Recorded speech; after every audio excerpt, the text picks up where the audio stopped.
eRoad provides fleets with advanced capabilities for remote reefer control, real-time compartment mismatch detection, product-specific temperature alerts, and a host of compliance management applications. It's time to revisit how your refrigerated goods are monitored.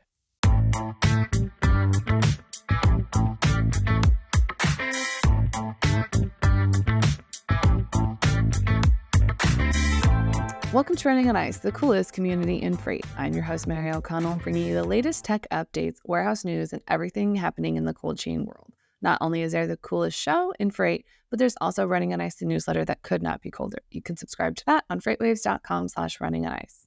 Today, we are joined by Monty Leha, CEO, and Robert Futch, CTO of Delta Dev Team. Welcome to the show, gentlemen. Thank you. Thanks for having us. I am pretty excited about today, mostly because, one, I didn't even know this was a problem that needed to be solved, and two, having known your solution, it's actually pretty exciting. So I'm excited to get into it. But before we get too far into that, let's get some background on you guys and kind of why you started Delta Dev Team. Robert, why don't you go first? Sure thing. So we started this. There's actually three co-founders here that are working on this. Myself, Monty, and Bill. Bill and I were working at another company in town when we heard about this problem of needing to transport blood in the field, where from the engineer's standpoint, I'll let Monty speak more on the medical side of it. But the challenge is being able to keep a regulated temperature of blood far away from a hospital where that's easy to do in your safe and room temperature environment. So the challenge is bringing that blood out to patients in the field that have had serious injuries from combat injuries or car crashes, things like that. And so when Bill and I were looking into this, we found there were a whole bunch of requests for proposals or small business innovation research grants where the government was looking for somebody to solve this problem since nobody had really figured it out. And that's when we got introduced to Monty. And Monty, you could tell us a little bit more about your background on this. Yeah, so I was an Army Special Forces medic for a long time. I deployed to Iraq and Afghanistan. I treated some serious casualties then, and we were trying to solve bringing blood products on the battlefield a while ago, and it was just too big of a challenge to reliably count on refrigeration or freezer or something to freeze our packs. And we kind of just said, hey, it's not worth doing. It's too logistically a burden to do. And then I met these guys and they said, hey, what do you think about this? I was like, yeah, they already need it. Like, where's it at? Let's go to the military right now. And they're saying, whoa, hold up. We haven't built it yet. So I said, all right, well, let's do this. We got to do this. My whole thing was let's save some lives. And then we just push from there. I absolutely love that. It's something, again, that I didn't even think was a problem, but when you bring it up, the middle of a war zone doesn't exactly stop and go, excuse me, can we time out for a little bit just so we can transport some things to the front lines? Like, can we just put a pause? Turns out that's not exactly at all how any of that works.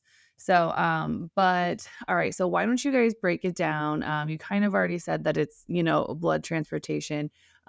So why don't you guys break down kind of what you've created and its general solution that it's solving? Right. So, and you said blood transportation, and we actually provide a blood storage device that gets transported. Yeah, I just heard that up because, we get in these discussions with EMS and the military, and they talk about wanting to transport, and it's like, no, we have a blood storage device that you can transport. And then that opens a lot of things up for them once they realize that, because then the blood banks are willing to support them. Because right now that's the challenge, to get the blood banks to actually give them blood.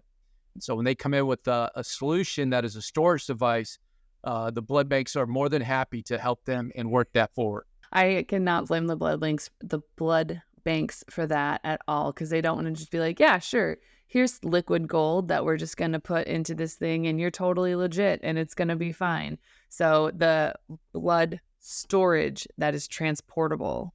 Correct. What are some of those common applications for for your solution. So is it just, tossing on the back of an ambulance, putting it in a war zone, putting it maybe with, Red Cross when they do hurricane or disaster relief or anything like that? Is it something like that, or are there, will you see it in a hospital?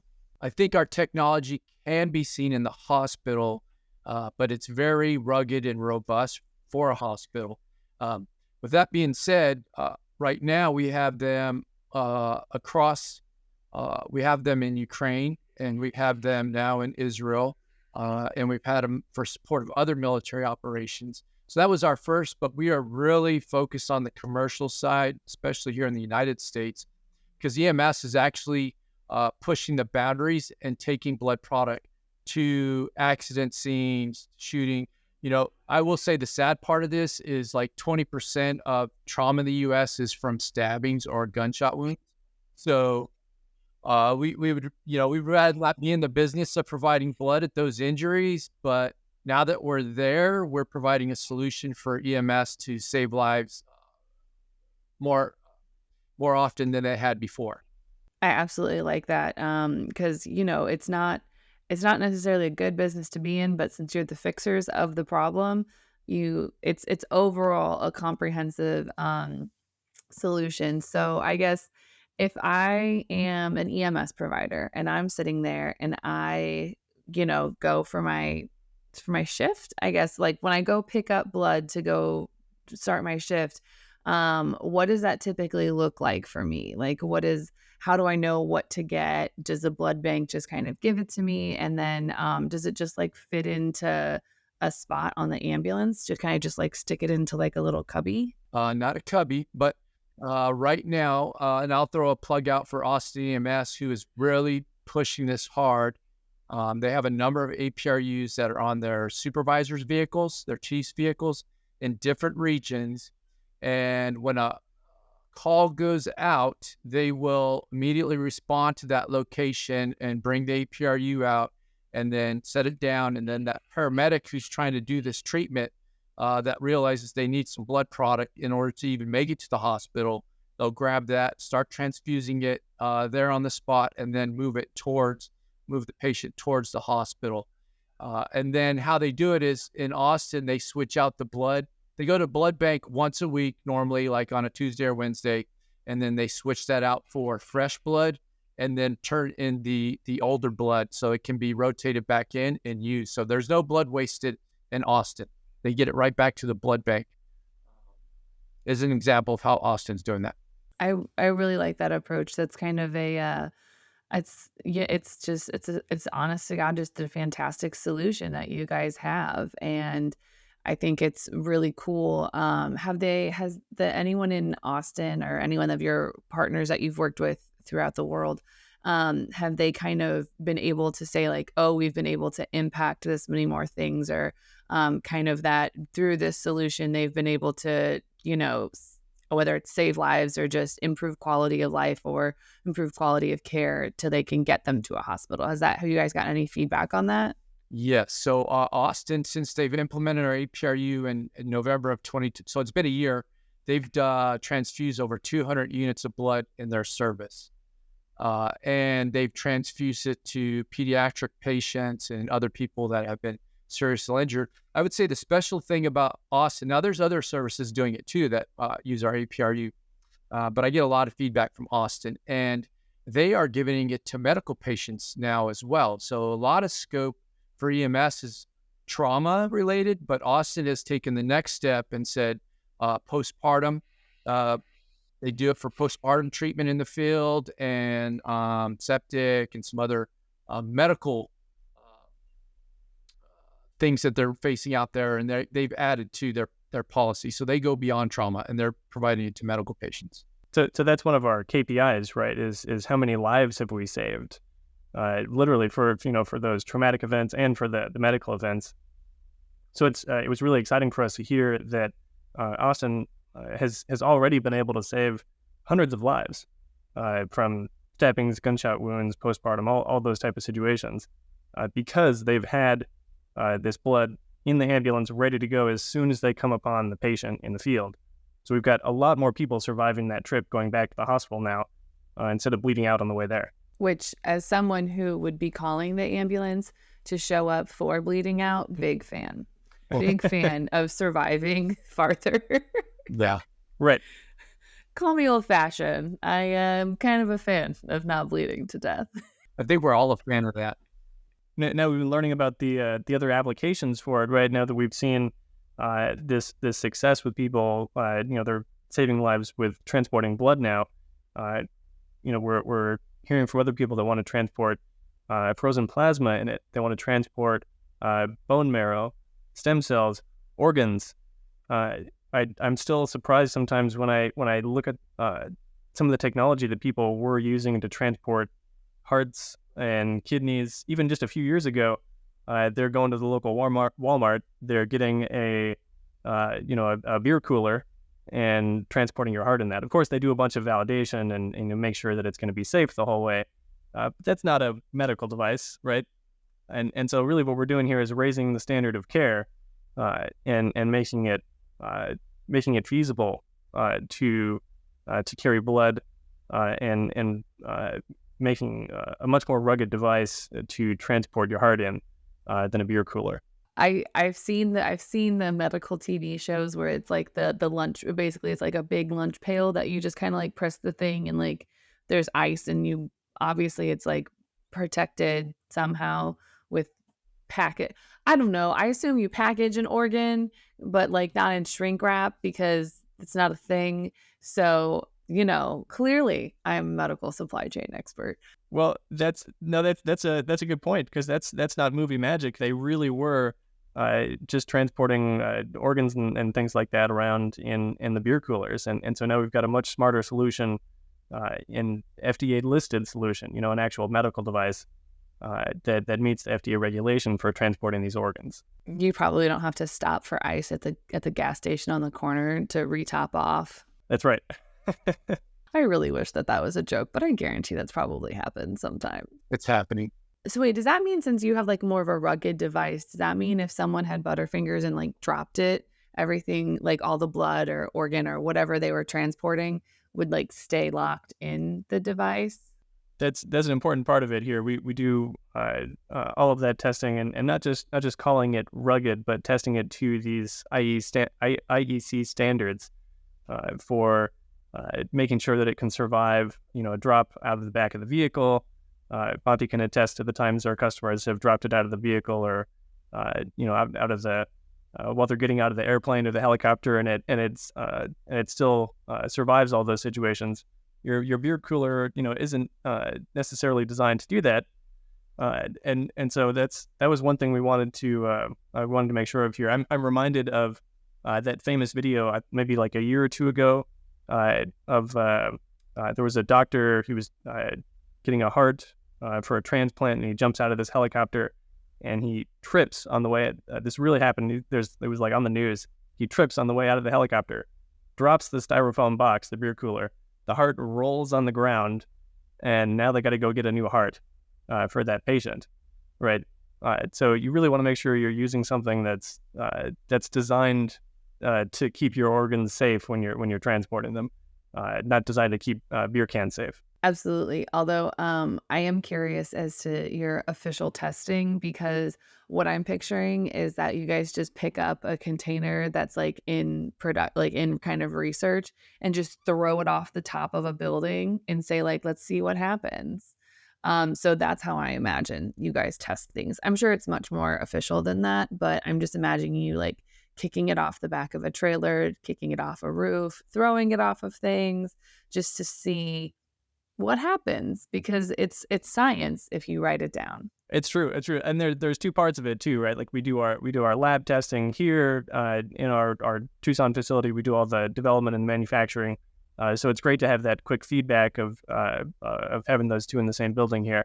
But then we go get it tested at third parties, and then the third party scientifically kicks it off the roof of the building. and then the last part of that, Monty has been taking it out to get it tested in the real world too. And Monty, you can tell us about the airdrops that we've been through now. Yeah, so we've had the APRU drop from 12,000 feet and 25,000 feet with parachute. Okay, I thought you just like kicked it off the back of a plane. I was like, this thing is indestructible. No, it will definitely explode on impact without a parachute. But no, it does have a parachute. They have it on boats. The Navy has them on boats where they go up and down in really choppy waters. They've been in helicopters where they, land hard and tie it down weird. And they've survived that. I would say, our most extensive testing has been from the military. And the military has tested it to its extremes. If we said it worked at 120 Fahrenheit, they tested it to make sure.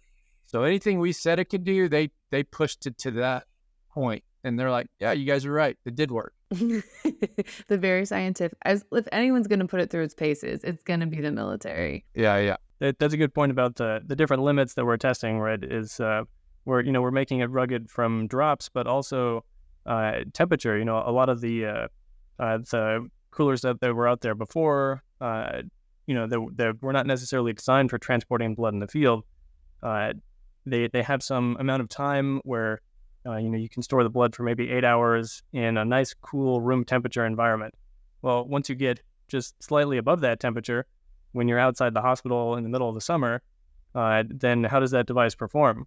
So we're testing the extremes of temperature, hot and cold, so it keeps the blood at a safe temperature in the Arctic, in the desert here in Tucson in the middle of summer. That was an easy test to do. We just take it outside. But testing all of those extremes. And I'll add to the special thing about this is when you talk about a cooler, if you take it into cold weather, the blood's going to freeze. But we have a heating element actually in our refrigerator that prevents freezing. So we have a number of APRUs actually in the Arctic Circle carrying blood for the cold temperature, not for the hot temperature.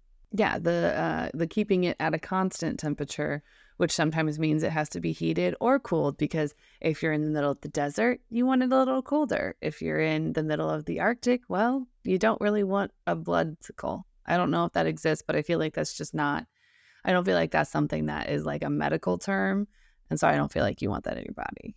No, you don't want iced up blood for sure. It's not going to circulate very well. So when there's new regulations that come out, whether it's like, like safety transportation, or I assume there's like a new regulation for like blood packaging and contamination throughout a chain of custody. How do you guys kind of deal with that? Is it just kind of like add some new tech on the back end, or do you kind of have to rebuild the solution every time? Yeah, that's one thing that we wanted to make sure that we were flexible, because we got this company started using one of those small business research grants with the Air Force. And we don't have an infinite amount of cash to just keep redesigning the product over and over, right? So we put that effort in ahead of time to make sure that our design was really flexible. We got our own custom electronics, our own custom refrigeration system, that they're all designed to evolve as the regulation evolves, which is really important right now, since this is a brand new concept for people to carry blood on ambulances. We were just reading the American Association of Blood Bank magazine the other day, and this is on the front page. Blood transfusions coming to an ambulance near you. So it's just now that this is starting to become popular, and new regulations, new policies are forming around it all the time. So we have to be able to keep up with that. So we're still doing all of our own software development in-house. When the new refrigerant regulations come up, we don't have to change anything about the hardware. That's a quick software update for us to meet those new regulations. That's absolutely fantastic, because, as more and more people get access to this kind of care, it's only going to be like we need to design for, North Dakota winter, or, a nice fall Minnesota day, which is probably not really much of a design. It's going to be gorgeous outside. So, your machine's not going to have to work that much. But for those really, really cold things, one of the things you guys brought up is the fact that it's on ships. I didn't even think about that, because if you have someone that gets, severely injured on a ship, there's a finite amount of resources there, because you're just like in the middle of the ocean. I didn't even think about that type of application. And the other application that goes with it is, so we have the tilt mode in this refrigerator, meaning you can put it on its side, upside down. It'll shut off the compressor so you don't ruin the refrigerator. Because, if you put a refrigerator upside down, it's going to ruin it, or you have to wait 24 to 48 hours for it to work. So we have this little tilt function. And one of the things the Navy guys, the Naval Special Warfare, they were concerned that when they go into the swells, that they would ruin the APRU because they would be going straight up and then back straight down. And I was like, nope, there's a little tilt function in there that keeps you from ruining it. And so that's how we ended up on the ships. Once they figured out it wouldn't get ruined going up and down. Kind of like the ship has stabilizers to keep people from being thrown around. You guys have little stabilizers inside of yours. Right. This is really, really cool. So we are running out of time, which is very sad because I love hearing these stories. But there is a question that everyone that comes on the show has to answer. And gentlemen, you are no exception. Are you ready for possibly the toughest question you'll be asked today? I'm ready. All right. We're going to start with you, Monty. Is cereal considered a soup? I don't think it's considered a soup, but it is liquid with stuff in it, so it could be a soup. Robert, what about your take on cereal as soup? I'm gonna say no, just on the principle of the thing. It just seems weird. I'm so happy. I am also a cereal is not a soup. A lot of people have tried to say oatmeal, gazpacho, the whole thing, and it's just not. It's cereal. It's its own entity. But I understand those that think that it is. I just understand that they might be wrong. So if anyone wants to reach out to you guys about this outside of the show, where can they find you? They can find us at www.deltadevteam.com and get all the information they need on starting blood programs, products we have coming out. We didn't even talk about another product we have out with DMS as well. So we have a smart blood cooler. Oh, well, I mean, we have like 2-3 minutes. What you got for a smart blood cooler? Okay, so the smart blood cooler is a blood cooler, but it's very smart, meaning that it actually predicts when you need to change out the freezer pack. So it's like, hey, you have 20 hours to switch out the freezer pack. You now have 6 hours to switch out the freezer pack. And it displays the actual temperature in the device as well. And will eventually communicate with, does with Bluetooth with cell phone to let supervisors or managers know exactly where it is, what temperature it is, and what's the status, so that they'll know if the products are going out of range or whatever. So we have that as well that we just launched like maybe 3 weeks ago. This is a lot like your a fuel gauge, but for your ice, right? You want to know how much time you have left before you run out of ice and your beer starts getting warm. Well, you want to know the same thing for your blood, especially, and it's got the same application for if you're shipping cold stored products. A lot of those are going to be they've got hopefully a fixed amount of time where you're transporting across the ocean, and you can kind of guess how much ice you've got in there. And how much time it's going to last. But if you run into any hiccups in your transport, as a lot of people experienced over the past couple of years, then you want to be able to know exactly how much time I have left before that ice melts and my product starts going out of temperature. So that was one of our brand new inventions on this one.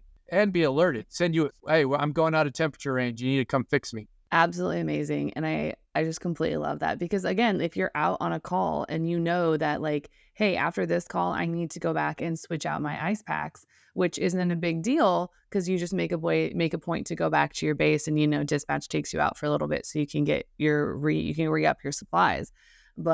Or hey, I'm about to start my shift, but I know I have 6 hours left on this. Why don't I just switch out my ice packs now so we don't have to worry about it? Absolutely love it. That is fantastic. I was going to say you're critical because you're right that it's liquid gold, and as soon as that goes out of temperature, they can't use it. So really important that they know ahead of time. Thank you guys so much for joining us today. I had a very fun. I learned so much today. Thank you guys so much for joining us. Thank you for inviting us. Appreciate it. Thank you. You can catch other episodes of Running on Ice right here on YouTube or anywhere else you get your podcasts, like Apple Podcasts and Spotify. Need more Running on Ice news? No sweat. Subscribe to the newsletter on freightwaves.com/runningonIce. See you on the internet.